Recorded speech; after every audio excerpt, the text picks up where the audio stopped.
Amelia Earhart is one of history's most famous and celebrated pilots. Not only was she a pioneer in aviation, she also broke gender norms and inspired many women to follow their dreams. Today, on Amelia Earhart Day, we'll cover her history, some of her accomplishments, and some of the theories surrounding her disappearance. Did she really crash in the Pacific Ocean? Was she a government spy captured by the Japanese? Or maybe she was abducted by aliens? On this episode of Technically a Conversation.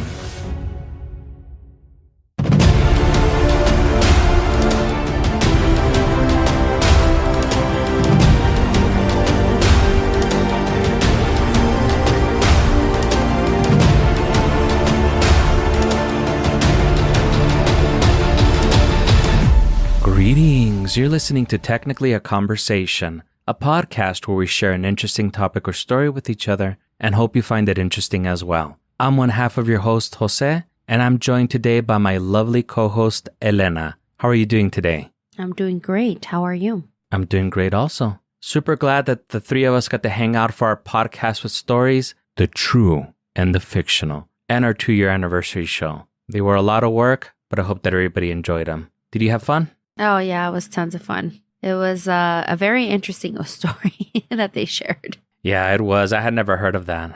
No, I definitely hadn't either. The live stream was so much fun too. I really liked it. I kind of would like to do those more often, but I think we might need to invest in better cameras since we all kind of look like trash. Yeah, I agree. I know, like, right now you look a little pixelated for me and I look fine, but I probably, on your end, I look bad and you look fine.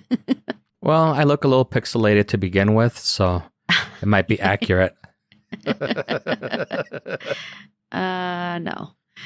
I feel like Isela's camera, for the most part, looked good, though. Like, hers looked like it was like 1080p, 4K, HDR, and all that shit. Yeah, it looked really clear. Is hers, like, part of the laptop or the computer, or she has, like, a separate one? I'm pretty sure that's the one that came with her laptop. She has a Dell. Oh, wow. It's pretty good. Yeah, I was pretty impressed. I'm going to have to invest in one for sure. Yeah, I have a Logitech, and I mean, for the most part, it's okay. But the thing that's annoying about it is that even though you'll go into settings and you'll turn off autofocus, it'll insist on turning autofocus back on, even if you just turned it off. And then I end up looking blurry for like the last 30 minutes or whatever.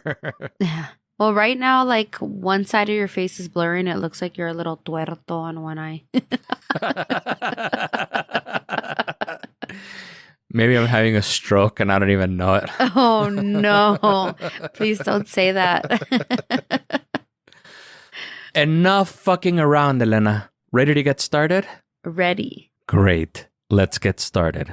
Elena, have you ever been on a plane before? Yes. Overall, do you enjoy flying? No. Why not? I think I've watched the movie La Bamba with too many times.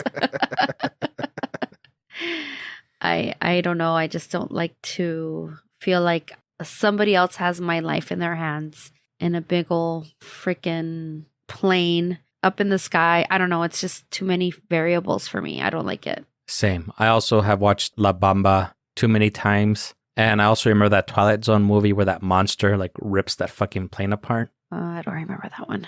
No. And while I doubt a monster will rip the plane apart that I'm on, I do also always get paranoid that it's going to end up exploding or something. Yeah. Not fun. It's not fun having those thoughts when you're so high up in the air. And then it's so uncomfortable and then it's long. You can't really and then if somebody's sitting next to you that you don't know, I don't know. I'd rather not. Yeah, that's another thing also. If I had the choice, I personally would drive everywhere. I'm not entirely against flying, especially if I was going to go somewhere cool. But like you said, yeah, there's like all the delays and then you have to get there like an hour early to go through the whatever when they inspect you or whatever. Security? Yeah, the security, yeah. When they do the 27-point inspection and everything. Yeah. Make sure you don't need an oil change. That's right. Make sure your motivadores are good. I think those are like spark plugs or whatever. Yeah. But yeah, you have the rise of all the entitled MAGA assholes on planes now that are causing all sorts of problems. And you hear all these horror stories of the plane rides or plane flights getting canceled, people being stuck in the airport for like a couple of days. So yeah, if I can drive, I'd rather do that. Yeah, I agree. Today, we're going to talk about one of the most famous and mysterious aviation disappearances of all time. The following is from a Britannica.com article, link in our show notes. On July 2nd, 1937, on the longest leg of what was supposed to be the first trip around the world by a woman pilot, Amelia Earhart and her navigator Fred Noonan boarded her twin-engine Lockheed Electra and left Lae, New Guinea for Howland Island, approximately 2,600 miles, 4,200 kilometers away. The flight was expected to be tough, but brightly lit U.S. ships were stationed to mark the route. Late in the journey, Earhart radioed that her plane was running out of gas. An hour later, she radioed that she was going north and south. That was the last transmission the U.S. Coast Guard ever received from her. Did Earhart run out of fuel and crash in the Pacific Ocean? Was Earhart a government spy who was captured while spying on the Japanese? If true, was she rescued by the U.S. and continued living her life under the name of Irene Bolam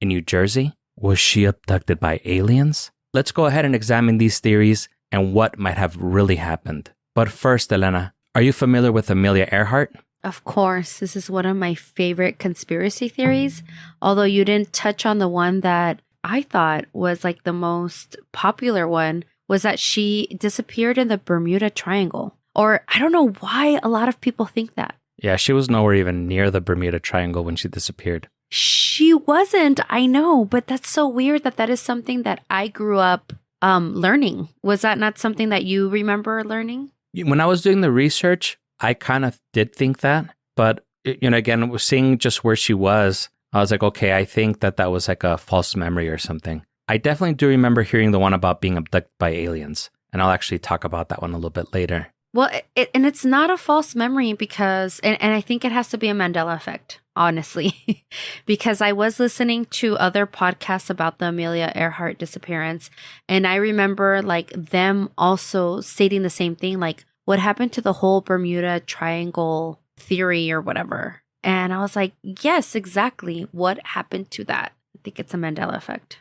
Maybe. I looked at a lot of lists of the most popular conspiracy theories related to Amelia Earhart's disappearance, and that one was nowhere on there, or at least on the 2 or 3 sources that I looked at. That's so weird. But anyway, continue. I love this story. Awesome. So I'm glad that you've heard of some of these crazy conspiracy theories, because that way we can kind of talk about them a little bit. Personally, what do you think might have happened to her? I think she just ran out of fuel. That's probably the most logical explanation. So being that today is July 24th and it's Amelia Earhart Day, I kind of want to talk a little bit about her life and her mysterious disappearance, and of course, some of the crazy conspiracy theories surrounding her disappearance. But first, let's talk a little bit about her early life. And I'm going to say right away, a lot of these names I'm probably going to mispronounce because they're like weird names that I have never heard of, but I'll try my hardest. That's all good.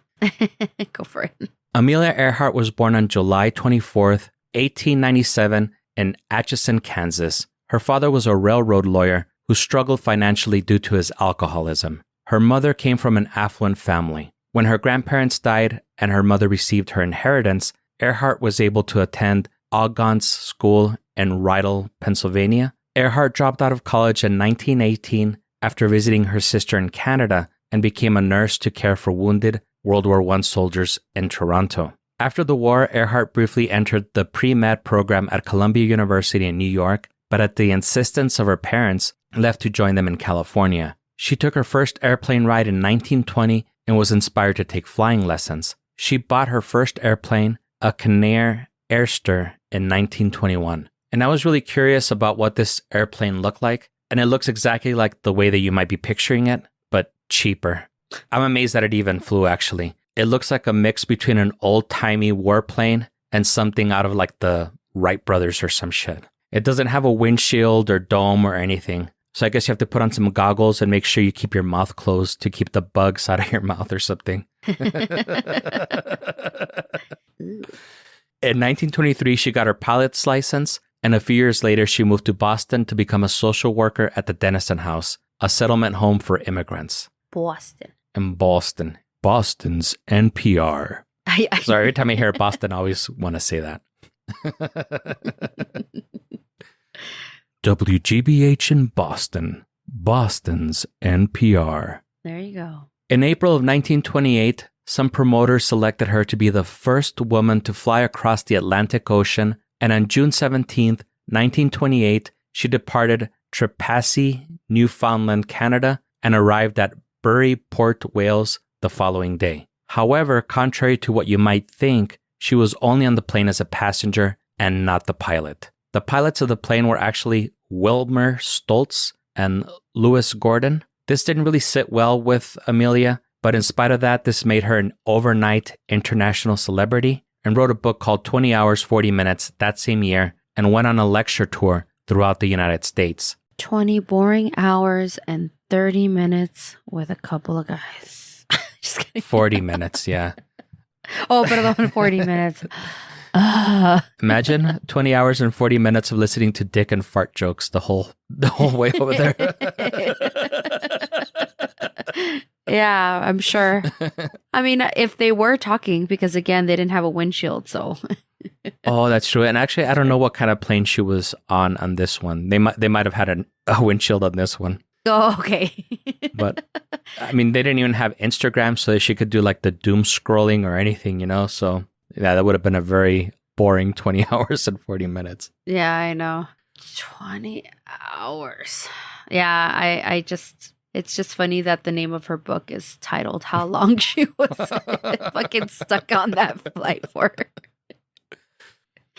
Yeah, that is pretty funny. So she went on a lecture tour throughout the United States. George Palmer Putnam was her publisher and handled much of her publicity. Some sparks started flying after spending all that time together, and in 1931, the two were married. Earhart kept her maiden name, at least professionally. In 1932, she felt that she had to justify the fame her Atlantic flight had brought her 4 years earlier and decided to cross the Atlantic alone. She left Harbor Grace, Newfoundland in her Lockheed Vega on May 20th, 1932, and arrived in Londonderry, Northern Ireland on May 21st. Despite having a number of mechanical difficulties and facing inclement weather, making her unable to land in her scheduled destination of Paris, or Paris, she still completed the trip in a record-breaking 14 hours and 56 minutes. Is that the name of her next book? Just kidding. You might think so, but no. Okay. But yeah, like much like we were saying, like 15 hours flying in that airplane. And this time she was alone. By herself, yeah. Ugh, with her thoughts. So it's not like she had anybody to tell dick and fart jokes to. And she didn't even have anybody to hold the steering wheel or whatever when she had to pee out the window or something. Exactly. And then I think I heard that she was also, or she might have been a lesbian as well. That I didn't encounter in any of my research. But I do want to say that I've heard that theory before as well. Or that they like had swing parties, like her and her husband or something. I don't know. I think they were in an open relationship, I want to say. Oh, like Kristen Bell and Dax Shepard or whatever? They are? I didn't know that. Oh, I was watching that movie that you were talking about with the time traveler one. We watched it last night. Oh, the Safety Not Guaranteed?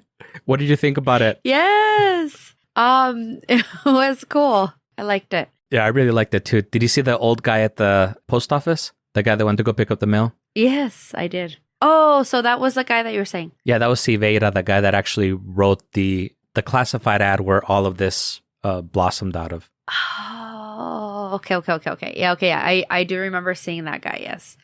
Yeah, it was a good one. We watched it last night and we got a kick out of it because we couldn't remember what your topic was. I was like, I think this is a movie that I was talking about.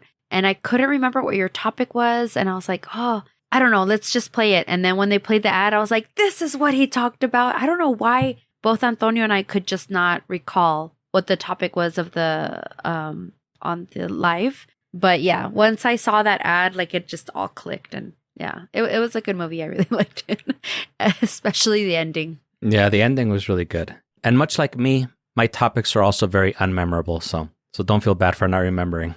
Whatever. I knew you were going to say something like that. Whatever. So going back to Amelia Earhart and the airplane that she flew, the Lockheed Vega, I Googled that plane to see what it looked like. And this one actually didn't look like a Wright brothers plane. It looked more like a plane that me and you would recognize. It actually looked like a very bubbly, almost like Thomas the Tank version of a plane. Mágicos. Yeah, it was pretty interesting. Like, it looked like a Fisher-Price thing or something. Like, it's very bubbly.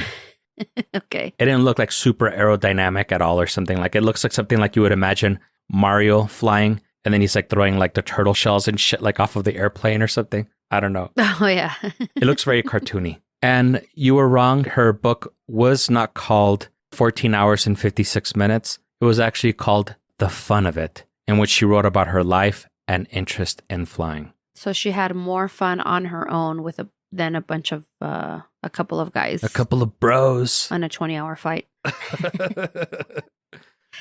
All right. Yeah, I guess she did. I think more than anything, she just found the flying to be very liberating, and she just really enjoyed doing it. Yeah. In 1935, Earhart made history again by being the first person to fly solo from Hawaii to California. While to us people ignorant of geography doesn't sound that impressive, it's actually a longer distance than the US to Europe trip. Oh, wow. It's 2,408 miles, 3,875 kilometers away. She departed Honolulu on January 11th and arrived in Oakland, California in 17 hours and 7 minutes. I know what you're thinking, Elena. She wrote another book. It's called 17 Hours and 7 Minutes, and you would be wrong on both accounts. Actually, she didn't write any book. Later that same year, she became the first person to fly solo from Los Angeles to Mexico City. So at this time, she wasn't the first woman to fly solo from Hawaii to California or Los Angeles to Mexico City. She was the first person,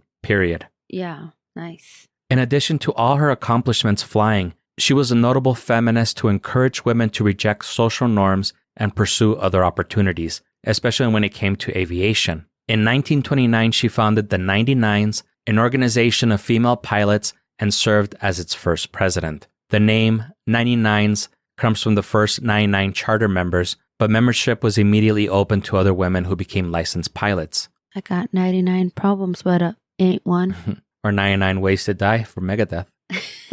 También. In 1933, she debuted a clothing line designed for the women who live actively and was described as being functional. Not being a clothing person, I'm not sure what that means. I'm guessing it has real pockets and didn't just have something resembling pockets that look super cute. What do you think? I'm resembling pants and not skirts and dresses. Yeah. And boots and sneakers and not heels. Yeah, that definitely sounds like it would be more functional. Functional. Also more comfortable. That also.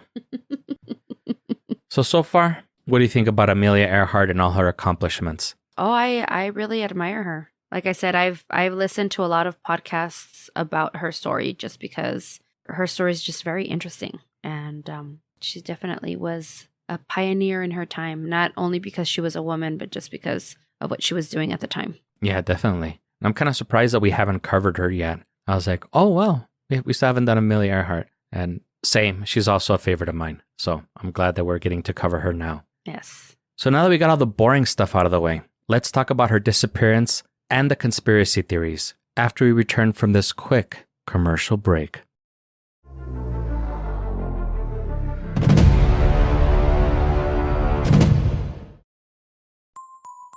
Hey everyone, I'm Kelly. And I'm Emily, and we're from Whining About Herstory. Ever notice how women seem to be missed, forgotten, or maybe even purposely left out of history books? We did, so we decided to take the his out of history and make it herstory. Each episode, we discuss the lives and general awesomeness of these historical Wonder Women, all while having a glass of wine. Or maybe a bottle. Come join us on all of your favorite podcast platforms at WAH Pod on Instagram, WAH_pod on Twitter, and at whiningaboutherstory.com.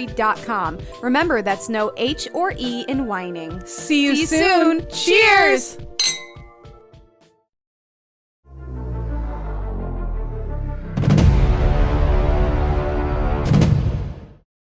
And we're back. Did you wear any functional clothing during our commercial break? I live my life wearing functional clothing. Ándale. Did you set any aviation records? Unfortunately not. I don't really like flying anyway, so.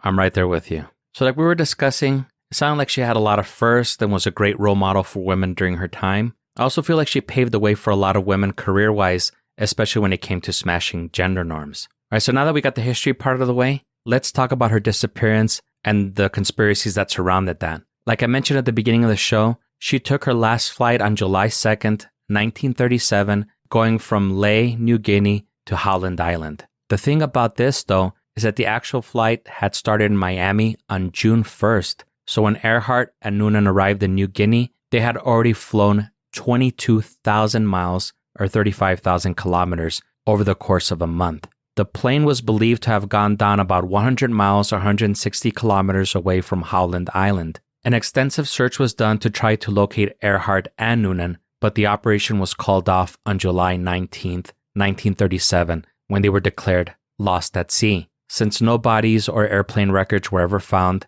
this was fertile ground for conspiracy theories to sprout. She definitely was famous enough, right, to have a conspiracy theory or conspiracy theories. Yeah, and she was internationally famous, which at that time it was kind of rare for people to be known throughout the whole world. And that's kind of like the whole thing that we sort of discussed with our live. Was it the live when I did the Paul McCartney? Yes. That it was like it's amazing how famous you have to be or whatever in order for a conspiracy theory to develop or come out or whatever. Yeah, no, definitely. I think when Paul McCartney, quote unquote, supposedly died. Billy Shears. Yeah, I guess when Paul McCartney died, I should say quote unquote because, he supposedly died. During that time, I mean, there was already like a lot of radio and television and everything. But in 1937, I mean, I don't know, maybe TV already existed, but I think that it would have been harder to be known internationally. I think at that time, most news was still spread through the newspaper, maybe the radio. Yeah, the radio, I would say. So I kind of wanted to go over some of these conspiracy theories, and you could tell me how you feel about each one. Okay. Now, there are probably hundreds of theories about what happened to her, but these are 11 of the most popular ones. And since so many, I'm going to kind of go through them kind of quick. The following are from a History.com article by Elizabeth Haynes. The first theory actually has a name and is called the crash and sink theory. This is a theory that most people, including experts, believe. According to the theory, Earhart and Noonan got slightly off course while they were on their way to a refueling stop at Howland Island and were unable to locate the tiny island where they were supposed to land and refuel. They ran out of gas and fell into the ocean, killing both Earhart and Noonan. The plane then sank, leaving no trace of the wreckage or bodies. What do you think about this theory? Well, I'm no expert, but I would say that this is the most likely. Yeah, and this is the one that I personally think that happened also. The second theory also sounds very possible. This one suggests that Earhart was able to land on Nikomaroro Island, but died before she could be rescued. Apparently, the island was uninhabited, and the reason this theory is popular is because some artifacts that could have belonged to Earhart were found on the island, including an empty jar of her favorite freckle cream and a piece of plexiglass that was similar to that used in the Lockheed Electra plane she was flying. This one is not that crazy, right? No, but I also would like to know what freckle cream is. That's a question that I had too. I was hoping that you would be telling me. No, it's like, is it to enhance freckles? Is it to diminish freckles? I want to know what freckle cream is. Es concha nácar. Yeah, I don't know. I think freckles look super cute. So hopefully it's something to enhance the freckles. Yeah, well, right now the freckles, it's all the rage right now. And a lot of people like to do faux freckles. But I know back in the day, they weren't as desirable, I guess. People didn't really desire them and they wanted to cover them up. So I'm wondering if it was something to like fade them away. But I'm kind of interested to know what this freckle cream is. Yeah, that I'm not too sure about because I think that when I encountered freckles the most was when I was a little kid. And I think that just the fact of being a little kid, little kids are kind of jerks. So they make fun of anybody and everybody that's kind of different. So I'm not sure if they were unpopular so much as just that when we encountered them, we were little kids and we were just little jerks. Yeah. No, they definitely were not popular. Because I watch a lot of like beauty blogs and stuff on YouTube, and people used to just like slather makeup to make them disappear. But now it's popular and people actually use makeup sprays, whatever, eyeliner to make it look like you have freckles, even though you don't. So that's a thing right now. Yeah, I've seen a lot of girls use those awful Instagram filters also that superimpose freckles on them. Yeah, I being one of those girls. That doesn't surprise me. Now, for this one, I kind of like this one, but for me personally, the fact that they only appear to have found a piece of plexiglass and an empty jar of face cream kind of enforces the idea that the plane sank. I feel like those two items were the only two that managed to wash ashore. Mm-hmm. I feel like if they had landed on the island, there would have been more evidence, like maybe there would still be parts of her plane that were intact, or maybe there would be like skeletal remains. The International Group for Historic Aircraft Recovery has conducted 7 expeditions on the island trying to search for more clues. And as far as I know, they haven't been successful. Now, theories 3, 4, and 5 are kind of linked together, and they all have to do with Earhart being a government spy and having been captured by the Japanese. Those are my favorites. That she was a government spy? Yeah, that would be cool, man. Yeah, well, you can let me know how plausible you think these are. Okay. These theories originally spawned from a 1943 film about Earhart called Flight for Freedom, although there is no evidence to support its claim. According to Theory 3, Franklin D. Roosevelt enlisted Earhart to spy on Japan and was captured when her plane crash-landed. According to her flight records, Earhart was nowhere near Japan. Even if you were to say that the flight records were fabricated, newspapers around the world tracked her progress daily on their front pages, so none of her flights were ever a secret, and you would have had to have had every single newspaper agree to be part of this cover-up in order for it to have been successful. What do you feel about that one? I think that while it's a little far-fetched, the government has its ways, and if they really wanted it to be that way, where they didn't want sources to cover it or to bury it or whatever, they could have done it if they really wanted to. I think that when you have other countries involved, I don't think so. Because I think that any country would want that first opportunity to call bullshit. Well, I don't know, because if you're holding their secrets as well, then it could work. Yeah, but I mean, it was around World War II time, so everybody was kind of like fighting with each other. I think it's like the same thing as like when there was a space race. Oh, yeah. Don't even get me started on that. Yeah, well, I know a lot of people think that there was a cover-up, but they were in a space race against Russia. So Russia would have been the first ones to call bullshit had they not gone, because they were monitoring that as much as everybody else was. That's personally what I think. I think Russia would have wanted to be the ones to say that they were first, and they would have been the first ones to call bullshit had it not happened. I don't know. I think everybody has a price. For something like that, though, I mean, they were already spending millions of dollars. Anyway, I also wanted to add this here because it has to do with the Flight for Freedom movie. A Daily Beast article by Jake Heller stated that the film also suggested that Earhart faked her own death to elope with Noonan as they were secretly in love. However, there is no evidence that Earhart was having an affair, and it was actually her husband that pressured Earhart to take Noonan with her. And although Flight for Freedom was a work of fiction, it did go on to influence dozens of real Earhart biographies, particularly the affair theory. What do you think of that one? Well, I had always heard that the affair was not with that person, but it was with a woman. So, I don't know. I don't think he was particularly jealous of that person, Noonan. So, I don't really go based off of that theory. No. I think they were way more open and way more progressive. That's just what my thoughts are, based off of what I've heard about her and her story. Very possible. Theory 4 elaborates on the government spy theory and adds the details that Earhart and Noonan crash-landed on the Marshall Islands and were captured by Japanese military and died while being held prisoner on the island of Saipan. The theory first surfaced in the 1960s, and according to witness accounts of Martian islanders, they supposedly saw the Electra aircraft land and Earhart and Noonan taken into Japanese custody. This theory saw a resurgence in popularity in 2015 when former federal agent Les Kinney and amateur detective Dick Spink found 2 metal fragments on Marshall Island that they believed belonged to Earhart's plane.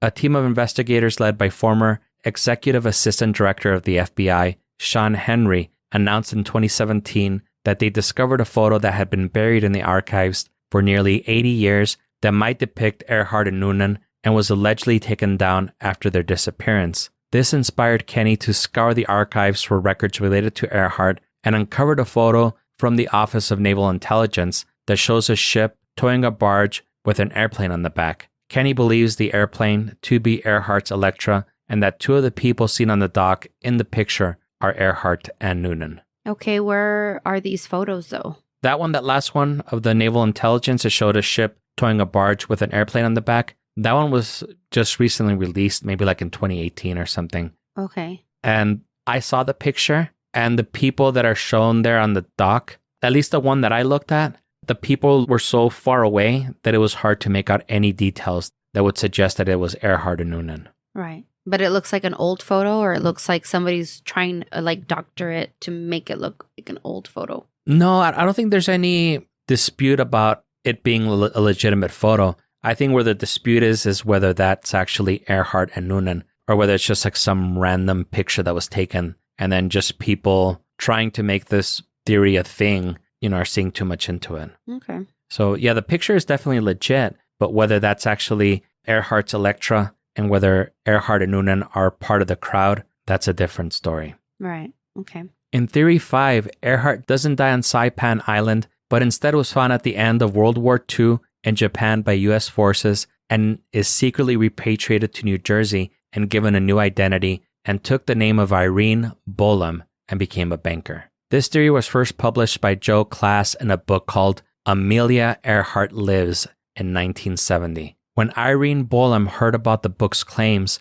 she vigorously denied the claims and sued the author and publisher for $1.5 million. The lawsuit was later withdrawn, but McGraw-Hill, who published the book, ceased sales and pulled it from the shelves nationwide 7 weeks later. It is possible she might have settled out of court. Several experts have investigated Bolam's life and compared photos of both her and Earhart and agree that Bolam was not Earhart. Bolam died in 1982. I also don't agree. Yeah, no, I don't either. I want to say that the podcast that I heard about Amelia Earhart and them thinking that she was living this or assuming somebody else's identity and living as Bolam or whatever her name is, it just didn't seem plausible to me. That's not one that I believe in for sure. I would like to believe in the secret agent double spy one, but I still think that the first one is the most possible one.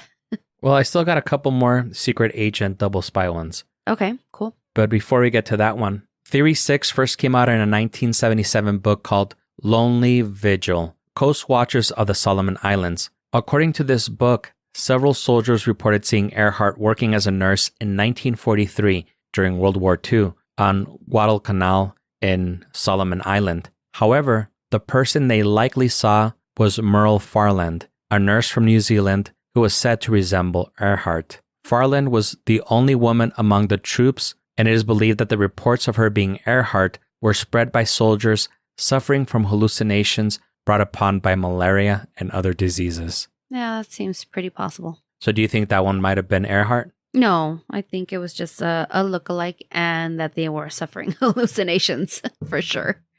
Yeah, I kind of agree with that as well. But you had said that she had a medical degree, right? In the beginning? Yeah, she was going to Columbia University in New York on a pre-med, but she ended up dropping out when her parents asked her to come back to California. Interesting. Well, I mean, I still don't believe it, but it could be possible. I guess if you really wanted to believe that. I mean, she did work as a nurse in Toronto during World War I. Oh, that's right. Yeah. So she was working as a nurse during that time. So she does have a little bit of a medical background. I mean, maybe she's not a doctor, but I guess she knows how to patch people up. Maybe if they have like gunshot wounds or if they got limbs blown off or something. I don't know. Right. Probably not her, but could be possible maybe. Maybe like a 5 out of 10.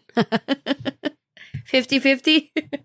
I think just the fact that Merle Farland was the only woman that was there, I think that kind of rules out the possibility of it being somebody else, you know? That's kind of weird, though, that she would be the only woman there. Yeah, I did think that was kind of strange as well, especially among a bunch of soldiers. Yeah.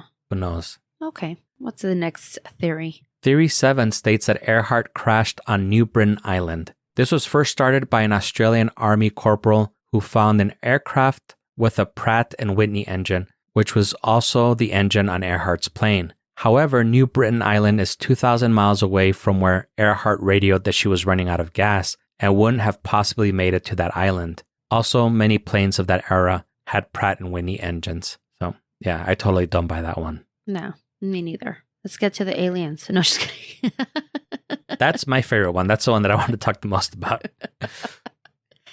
Still got a couple more here. Okay. Theory 8 and 9 are actually pretty interesting and also suggest that they were captured by the Japanese. Theory 8 suggests that Earhart became Tokyo Rose, an English-speaking radio DJ that spread Japanese propaganda over the airwaves. Now, Earhart's husband, George Putnam, actively investigated this claim at the time and listened to hours of the broadcast, but ultimately concluded that the voice on the radio was not his wife's voice. And also this one, it's kind of dead in the water because it was later discovered that Tokyo Rose was actually Aiva Toguri Diakino, a Japanese-American DJ who was later convicted of treason. Mm. And I believe that it said that she was like the seventh person ever to have been convicted of treason. So there were that was how few there had been at that time. Oh, wow. Okay. Okay, so now we're getting close to the good ones. In Theory 9, a photo was spotted in a hut in Amuru Island by a U.S. Navy sailor that reportedly showed Earhart standing with a Japanese military officer. And she was flashing them. No, just kidding. No. No, okay. Although it's possible because apparently this picture disappeared. Okay. But anyway, she was standing with a Japanese military officer, a missionary, and a young boy. The sailor reported it to naval intelligence officers who allegedly took the photo from the hut against the owner's wishes, but the photo has never been found or surfaced. Of course. Amuru Island was also the site of a European shipwreck in 1940. So it's likely the photo was just someone that looked similar to Earhart, but was not the real deal. Yeah, probably. That's what I think so too. Yeah. So I saved the best for last. All right. Theory 10 suggests that aliens abducted Amelia Earhart. While this is without a doubt the most outlandish of the theories, it is a popular one. Apparently, American Horror Story also did an episode or season dedicated to this theory, but I didn't have a chance to watch it. I might have seen it. I think I might have seen it because I did keep up with the series. I know you didn't keep up with it as much as like in the beginning when we all started to watch it, but I did keep up with it, and I think the last 2 seasons are the ones that I haven't seen. Yeah, I didn't see which season it was, but I think the last one that I watched was that carnival one or whatever, or the circus one. And I was like, oh no, this show is trash now. So I stopped watching it. It's been a little bit. The first season was really, really good. And so was the Asylum one. Oh yeah, for sure. But after that, I feel like they kind of went downhill. I'm easily amused, so I've liked mostly all the seasons for sure. I don't know. I think as a kid that wasn't allowed to leave the house as, when I was young, I dedicated a lot of my life watching TV. So I feel like not necessarily that I have very high standards, but I feel like I've seen a lot of TV. So I kind of take something little special to impress me. I guess so. I've been watching TV all my life. Yeah, most of my childhood was dedicated watching TV since I wasn't allowed to do anything else. Yeah, but it was like mostly like Mexican telenovelas and stuff. At least that's what I remember. And some MTV. Yeah, I remember watching a lot of MTV and I watched a lot of cartoons. Ah, see, cartoons. And a lot of HBO. Some inappropriate movies there for sure at our age. Yep, for sure. That's why we're not easily, well, I guess you are not that easily impressed. I don't know. I get disappointed very quickly about stuff. So yeah, the first 2 seasons were really good. So I expect for that same quality to be there. And then I think Coven or whatever was the third one. And even though I did like it, I didn't think it was as good as the first 2. And then when that carnival one or the circus one or whatever came out, I was like, nah. Yes, es una mamada ya. I love the Coven one, but I love stories about witches. So the carnival one is good too. That's the one with like the 2 heads, right? The what are they called? Conjoined twins. The female, I don't know what her name is, the redhead, and she was a conjoined twin. To be honest with you, I think I repressed that show. Yeah. I think it's that one. I think. All right, let's get on with the whole alien thing. Oh yeah. So the alien abduction theory was also apparently on an episode of Ancient Aliens, because of course it would be. Mm-hmm. And these are just 2 examples of many books, television shows, and online articles dedicated to this theory. According to the Daily Beast, even Star Trek Voyager did an episode in 1995 that centered around this theory. Now, this one is the one that I most wish was true. And I wish we had evidence of it. And I wish we kind of had more details about it, because aside from her being abducted, that's really it, you know? Right. Like there's not like a huge elaborate story or anything. And I want to say, you know how you were talking about the Bermuda Triangle? Yes. I want to say that I first heard about the alien abduction one in one of those Time Life books from the 80s. Remember the Mysteries of the Unknown books? Mm-hmm. I seem to remember that there was one that suggested the alien abduction theory. And I even want to say that I saw it in one of the commercials, but I might be misremembering. I was a little kid when it came out. It was like in late 80s. But for some reason, that memory has always stayed with me, similar to like the Bermuda Triangle one. For me, yeah. Yeah. And I went on this huge YouTube rabbit hole trying to find the commercial just to like, I guess, like validate that. And while I didn't succeed, I did see numerous ones of those commercials. And I have to say they hold up. They're every bit as scary and creepy now as I remember them being when I was a little kid. And do you remember those at all? The Mysteries of the Unknown commercials? That doesn't sound very, it doesn't sound, ¿cómo se llama? Like it's not ringing a bell. I remember, what was it? Unsolved Mysteries. And that used to creep me out. I remember like the little girl coming out of the pool, but you would just see like the wet footsteps. Oh my God, that would creep me out so much. I don't remember the wet footsteps. No. Oh God, yeah. But no, I'm sure if I were to see it now, maybe it would jog a memory. But at this point right now, I don't remember. When we're done recording, I'll show you a commercial so you can see it. Yes. And what I'll also go ahead and do is I'll link to a commercial on YouTube in the show notes in case for some reason this kind of sounds familiar to somebody, but they don't really remember. They can check it out. And I'm sure like any kid that grew up in the 80s will remember these immediately because they were terrifying every time that I would see them. But it was just because I'm a very weird kid. Everything that I found scary and terrifying, I was instantly attracted to it. Yes, me too. It kind of explained my choice for some of my girlfriends too. No, I'm just kidding. I'm kidding. I would also say very true. No, just kidding. I'm just kidding. No, that is not true at all. I'm not kidding. No, just kidding. Also, now that I was thinking about those Mysteries of the Unknown books, I kind of want to go on eBay and see if I can find them all so that way I can buy them and read them. That'd be cool. I remember I read them when I was younger. Do you remember our cousin Gilbertito? Yes. He used to have them. So every week he would let me borrow one of the books. And like I read them cover to cover, probably like 2 or 3 times during that week. Oh, wow. Wait, did one of them have a cover of this like lady ghost? Like a lady who looked like a ghost? I'm sure one of them was bound to have had that. Because I remember you had a book like that, and that would scare the crap out of me too. Oh my God, that's so scary. And I remember like you would read these books, and then I would read them. No, and then I couldn't sleep. No, olvídate. Yeah, but you were a very crybaby when we were little. Because I remember I think you were even scared of that tricky troll book that I used to have. Still a crybaby. What tricky troll? It was like back when I was first learning English. And I remember Aaron, Aaron still doesn't know English, but I didn't know that much English. So we would laugh because we'd be like, tricky troll, tricky troll. El tricky troll. El tricky troll. I have no idea what you're talking about.